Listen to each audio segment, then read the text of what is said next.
अस्सलाम वालेकुम। अच्छा, आज हम शुरू कर रहे हैं फर्स्ट ईयर एमबीबीएस के हिस्टोलॉजी, जो कि एनाटॉमी का एक पोर्शन है।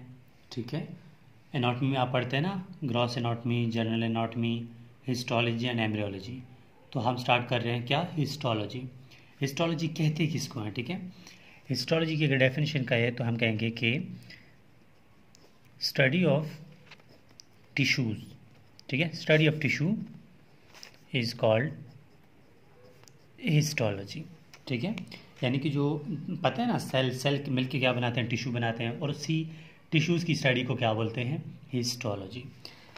अच्छा, अब हमने हिस्टोलॉजी में सबसे पहला फर्स्ट ईयर में अगर हम देखें तो हमें सबसे पहला जो टॉपिक पढ़ाया जाता है वो है एपिथीलियम।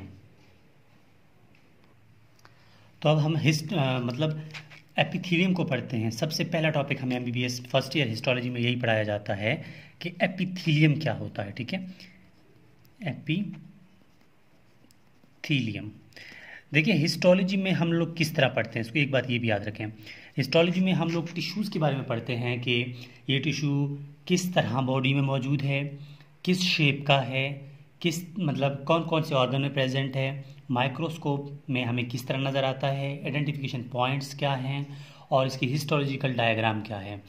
ठीक है, हिस्टोलॉजी में हम लोग वही देखते हैं ना, जो पढ़ने के बाद हम लोग जब लैब में जाते हैं तब हम उसकी प्रैक्टिस करते हैं इनसाइड द माइक्रोस्कोप कि टिश्यू किस तरह में नज़र आता है। तो ये एपिथेलियम है जो कि एक लार्ज टॉपिक है। ठीक है, इसको कवर करने में काफ़ी टाइम लग सकते हैं, 3-4 दिन तो आराम से लग सकते हैं, उससे भी ज़्यादा। तो कोशिश करेंगे इसको जल्दी ख़त्म करेंगे क्योंकि इसकी बहुत सारे टाइप्स वगैरह हैं। अच्छा, एपिथेलियम की अगर डेफिनेशन की बात करें जो कि बहुत इंपॉर्टेंट है, पेपर में आने के चांसेस अगर बोले जाएँ तो 70% चांसेस हैं। डेफिनेशन एपिथेलियम का ये है कि हम कहेंगे कि epithelium is a tissue,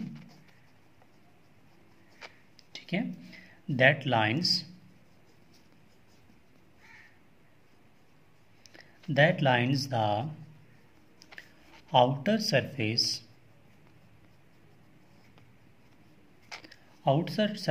of organ। यानी एपिथेलियम कैसा है जो कि कवर करता है आउटर सरफेस एक ऑर्गन का। एक ऑर्गन प्रेजेंट होगा ना, इसके ऊपर जो सेल की अरेंजमेंट है ना, उसकी एपिथेलियम है। ठीक है, एपिथेलियम क्या है, epithelium is the tissue that lines the outer surface of organ and blood vessels throughout the body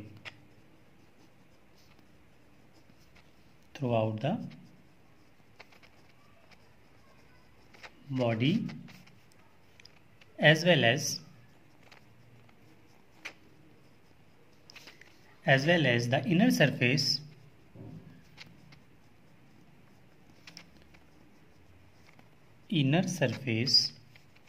cavity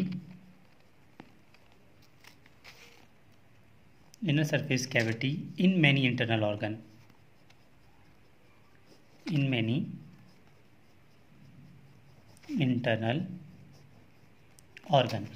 अच्छा, अब इस डेफिनेशन को समझते हैं। देखिए, हमने क्या लिखा कि epithelium is the tissue that lines the outer surface of an organ. ठीक है, मतलब ये है कि अगर हमारे पास कोई भी ऑर्गन है, ठीक है, ये कोई ऑर्गन है, तो इसके ऊपर जो सरफेस है ना, इस पर क्या होता है, इसकी एपिथेलियम कहलाता है। ठीक है, और हमने क्या कहा, एंड ब्लड वेसल्स जो जाते हैं ना, ठीक है, ब्लड वेसल्स की भी आउटर सरफेस पर नहीं, इसकी जो ये साइड्स है ना, यहाँ पर भी जो ऊपर कवरिंग होता है ना, इसको हम लेयर होते हैं, वो इसी का नाम एपिथेलियम है। यहाँ पर हो गया थ्रू आउट द बॉडी, यानी कि बॉडी के ओवरऑल ब्लड वेसल्स में प्रेजेंट होता है, as well as the inner cavity in many internal organ. देखे ना, हमारे बॉडी में अंदर इंटरनल ऑर्गन भी होते हैं, जिस तरह लिवर होता है, ठीक है, लंग्स होते हैं, वहाँ के अंदर कैविटी भी तो होते हैं ना, छोटे छोटे, उसी कैविटीज़ के अंदर भी लाइन किया हुआ वहाँ पर जो प्रेजेंट होता है उसका नाम भी एपिथेलियम है। अच्छा, ये तो एपिथेलियम का एक डेफिनेशन हो गया। अब एपिथेलियम की क्लासिफिकेशन देखते हैं। ठीक है, इसको थोड़ा आपने इस वीडियो को लाजमी देखना है क्योंकि यही बेसिक है, अगर वाकई दिल से पढ़ना चाहते हैं तो इसको देखना पड़ेगा। ठीक है, फिर बात आती है इसकी क्लासिफिकेशन की। Classification of epithelium. Classification epithelium की हम किस बेस पे करते हैं, ऑन बेसिस ऑफ ठीक है। दो बेसिस पे इसकी क्लासिफिकेशन करते हैं, ठीक है। पहली बेस इसकी जो क्लासिफिकेशन है वो है इसकी शेप की सेल पे, ठीक है, जो epithelium classification on the basis of shape, ठीक है। एक तो शेप की बुनियाद पे करते हैं, दूसरा इसके नंबर ऑफ लेयर, ठीक है, नंबर ऑफ लेयर्स इसकी बुनियाद पे भी करते हैं। अब शेप की बुनियाद पे करते हैं, उनमें कौन कौन से एपिथेलियम आते हैं, ठीक है। Classification of epithelium on the basis of shape, तो इसमें ये मैं जो नीचे दिख रहा हूँ ना वो ही आते हैं। सबसे पहले आता है स्क्विमस एपिथेलियम, स्क्विमस एपिथेलियम, ठीक है। स्क्विमस ये लिख रहा हूँ, एपिथेलियम समझ लें। स्क्विमस एपिथेलियम, क्यूबाइडल एपिथेलियम,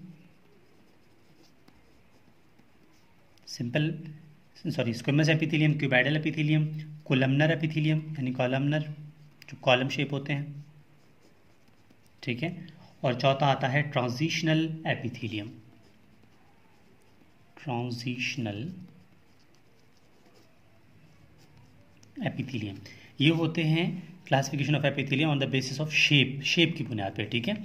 अब classification of epithelium in the number of layer की बुनियाद पे, उसमें आते हैं तीन। एक होता है सिंपल, सिंपल एपिथेलियम, ठीक है, सिंपल एपिथेलियम नंबर 1। और सेकंड में आता है स्ट्रेटिफाइड एपिथेलियम, स्ट्रेटिफाइड एपिथेलियम। मतलब सिंपल एपिथेलियम होगा ना तो इसमें एक लेयर होगा, स्ट्रेटिफाइड में कुछ और होगा, ठीक है। और मतलब मैं आपको बता दूंगा कि स्ट्रेटिफाइड में क्या फ़र्क है, उसमें क्या फ़र्क है। तीसरे में आता है सोडो स्ट्रेटिफाइड एपिथेलियम, सोडो स्ट्रेटिफाइड एपिथेलियम। तो ये थे उनकी शेप की बुनियाद पे हो गए, ठीक है। अब वन बाय वन हमने सबको डिस्कस करना है कि स्क्विमस में क्या है, क्यूबाइडल में क्या है, कोलमनर में क्या है, ट्रांजिशनल में क्या है, इन में क्या है, ठीक है। तो अब हम बात करेंगे किसकी, सबसे पहले सिंपल यानी कि जो स्क्विमस है, स्क्विमस एपिथेलियम की। अच्छा, सबसे पहले क्या था, यानी स्क्विमस। स्क्विमस में आप इस्तेमाल करते हैं सिंपल स्क्विमस वर्ड इस्तेमाल कर सकते हैं, ठीक है। तो हम इस्तेमाल करेंगे simple squamous epithelium. Simple squamous epithelium में क्या होता है, ठीक है। इसमें मतलब हिस्टोलॉजी यहाँ से इसकी शुरू हो रही है, पहले उसकी सारी एक बेसिक नॉलेज था जो हमने पढ़ा। अब सिंपल स्क्विमस एपिथेलियम में क्या होता है कि सबसे पहले तो हम इसको पढ़ेंगे डिस्क्रिप्शन में, किसकी डिस्क्रिप्शन क्या है, ठीक है। सेकंड पढ़ेंगे इसकी अकरेंस कि कहाँ कहाँ पे प्रेजेंट होता है।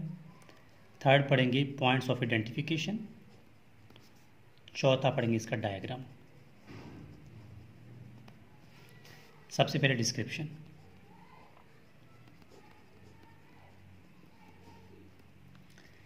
हम ये कहेंगे कि it is composed of flattened cell.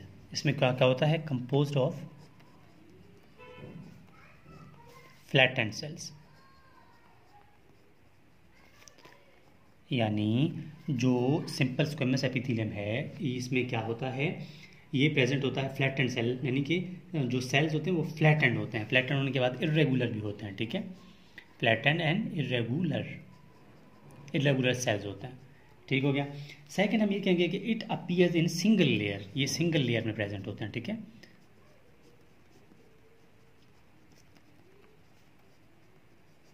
Single layer में प्रेजेंट होता है। अच्छा, अगली बात इसकी आती है इसकी अकरेंस कि कहाँ कहाँ पे प्रेजेंट होता है। मतलब आपको कैसे पता चलेगा कि सिंपल स्क्विमस एपिथेलियम जो है वो कहाँ कहाँ प्रेजेंट होता है। आपके टेस्ट मतलब वाइवा में पूछा जा सकता है, तो आपने सिंपल इतना करना है कि भाई ये जो है लाइनिंग ऑफ एल्वोलाई जो होते हैं ना, लंग्स में प्रेजेंट होता है। आप लंग्स डायरेक्ट भी लिख सकते हैं। लंग्स में कहाँ पर, एल्वोलाई पे, एल्व्यूलाई, ठीक है, जहाँ गैसेस एक्सचेंज होता है ना, यहाँ पर भी प्रेजेंट होते हैं। कौन से, सिंपल स्क्विमस एपिथेलियम यहाँ प्रेजेंट होते हैं। दूसरा ये लंग्स के प्लूरा में प्रेजेंट होते हैं, ठीक है। इसके अलावा पेरिकार्डियल में प्रेजेंट होते हैं, पेरिटोनियल में प्रेजेंट होते हैं। आप लिख सकते हैं पेरिकार्डियल में भी प्रेजेंट होते हैं, ठीक है। आप ये भी कह सकते हैं कि पेरिटोनियल जो कैविटी है वहाँ पर भी प्रेजेंट होते हैं, पेरिटोनियल कैविटी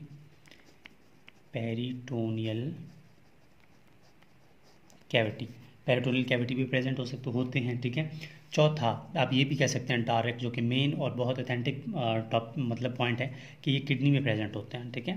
किडनी में भी प्रेजेंट होते हैं। किडनी में कहाँ पर, outer layer of बोमेंस capsule. बोमेंस capsule का जो आउटर लेयर है ठीक है। बोमेंस कैप्सूल के आउटर लेयर, कैप्सूल कहाँ पे, इसके आउटर लेयर में। आपको डायरेक्ट एमसीक्यूज में भी पूछा जा सकता है कि outer layer of बोमेंस capsule compose bye, ठीक है, तो आपको ऑप्शन मिलेंगे। तो simple cuboidal, simple squamous epithelium होगा, ठीक है, आपने याद रखना है। अच्छा, ये हो गई। अब इसकी आइडेंटिफिकेशन पॉइंट्स ऑफ आइडेंटिफिकेशन।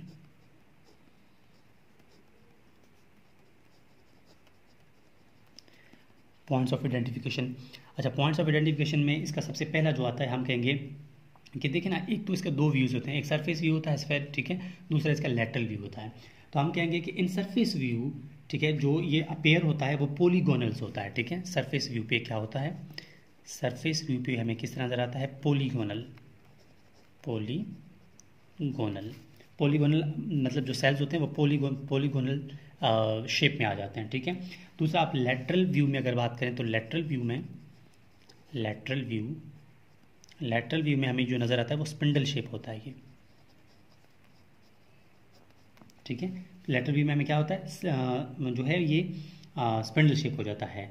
और आप ये भी कह सकते हैं कि जो इसकी जो, जब ये लेटरल व्यू में स्पिंडल शेप आ जाता है तो इसका न्यूक्लियस जो है वो ओवल शेप हो जाता है।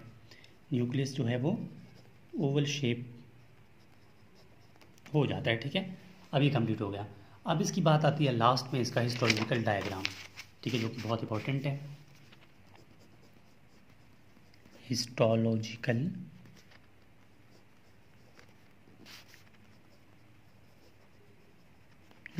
डायग्राम, ठीक है।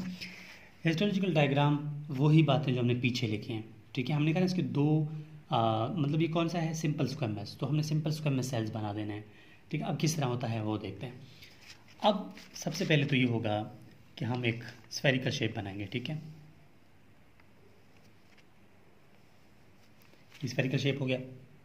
अब इसके अंदर हमने क्या करना है, इसके अंदर हमने ये सेल्स बना देना है, ठीक है। ये सबसे पहले क्या है इसके, ये तो मेम्ब्रेन है, आउटर मेम्ब्रेन है, ठीक हो गया, आउटर मेम्ब्रेन हो गया। अब इसके अंदर हमने ये स्क्वेमस सेल्स जो हैं वो बना देना है, ठीक है। स्क्वेमस सेल्स, सिर्फ सिंपल स्क्वेमस, ये स्क्वेमस सेल्स आपने बना देना है, कुछ भी नहीं है, सिर्फ स्क्वेमस सेल्स बनाते जाएं, काम हो जाएगा, ठीक हो गया।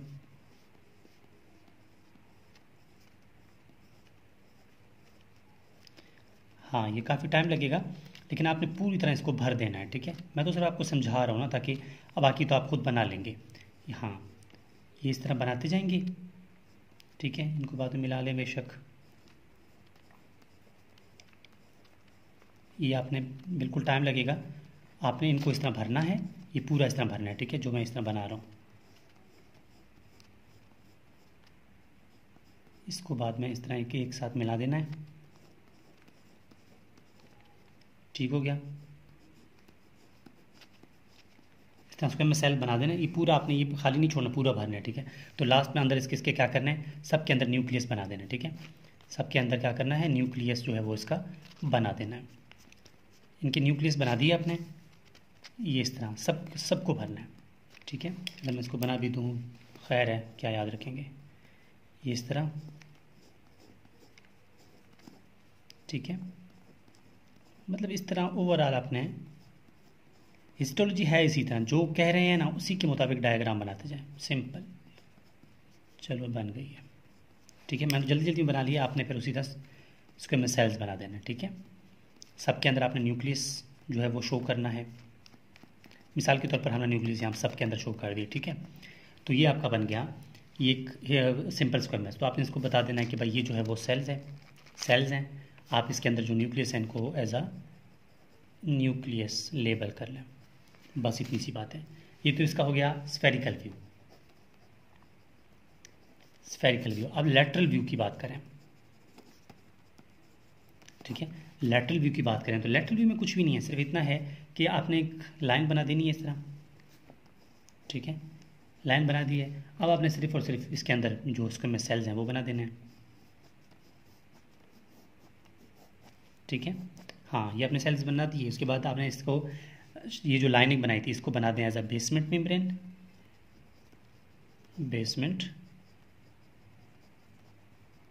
मेम्ब्रेन, ठीक है। और इनको आप ऐसा करते हैं सेल्स, ठीक है। और इसके अंदर न्यूक्लियस जो आपने बना देने हैं, ठीक है।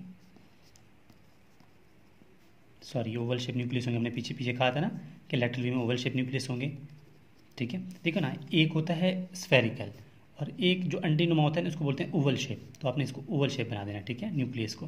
तो इसके बाद आपने इसको एज आ मेंशन करना है कि ये क्या है, न्यूक्लियस है। तो आपका सारा कुछ ये कंप्लीट हो जाता है। देखो, हिस्टोलॉजी जो शुरू की है इसको इसी तरह पढ़ते जाएंगे।